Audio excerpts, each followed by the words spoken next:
Hey everybody, Aaron Bishop here. Welcome back to the Bishop's Blurb. Galatians 2:16 says, "Yet we know that a person is not justified by works of the law, but through faith in Jesus Christ. So we also have believed in Christ Jesus in order to be justified by faith in Christ, and not by works of the law, because by works of the law no one will be justified." This passage is pretty familiar to most Christians.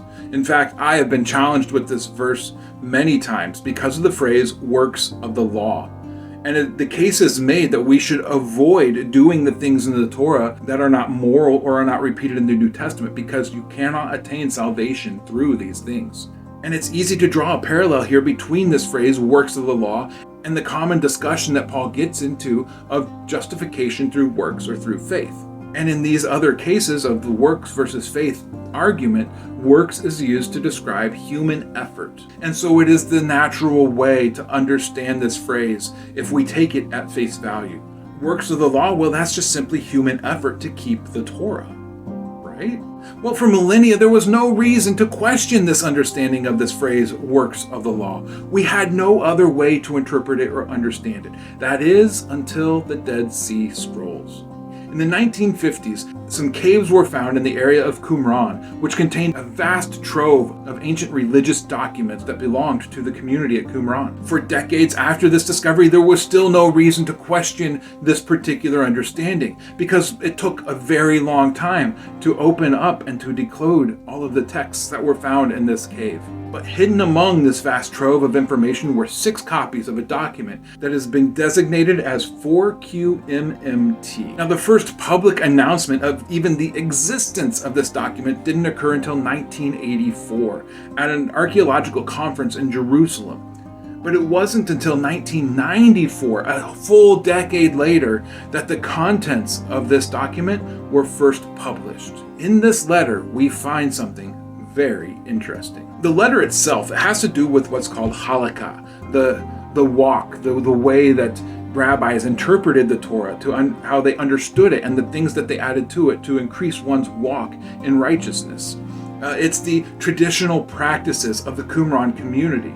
And this document makes it very clear that it's through the halakha that a person will be saved. In this document, it's titled Miksat Maseh HaTorah, which is found in the document. And it's translated as some rulings on the Torah, or some precepts of the Torah.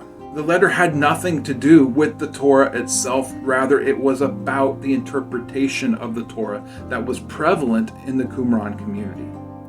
The best translation for this phrase, Ma'aseh HaTorah, into Greek is ergon nomos, works of the law. Now, these letters have been dated to have been written anywhere between 150 BCE and 50 CE. That's 150 years before Jesus, up to 50 years after Jesus, during the ministry of Paul. Paul knew about these works of the Torah, these works of the law. And he knew that this phrase was used to describe the traditional practices that had been built up around the Torah. In fact, we see Jesus get on to some Pharisees in his own ministry for doing this very thing. Mark 7:5-9. And the Pharisees and the scribes asked him, "Why do your disciples not walk according to the tradition of the elders, but they eat with defiled hands?" And he said to them, "Well did Isaiah prophesy of you hypocrites, as it is written, 'This people honors me with their lips, but their heart is far from me. In vain do they worship me, teaching as doctrines the commandments of men. You leave the commandment of God and hold on to the tradition of men.' And he said to them, 'You have a fine way of rejecting the commandment of God in order to establish your tradition.'" This is the very thing that's being represented by the phrase works of the law. The commandments of men that were being held in higher esteem than the commandments that God himself had given Moses. Now, tradition itself, it's not evil, it's not bad, as some extreme views on this particular topic might lead a person. But placing a tradition higher than what God actually says in the Bible is downright evil. Just as believing that you're saved because of how you were raised, or believing that others are condemned because they don't do the things that you do in the same way that you do them. That too is evil. When it comes to the phrase works of the law, Paul is not addressing the question of justification through works versus faith. Rather, he's making the point that who you are and the traditions that you keep do not justify you before God. It's only faith and allegiance, as we've learned in previous videos, that can save you.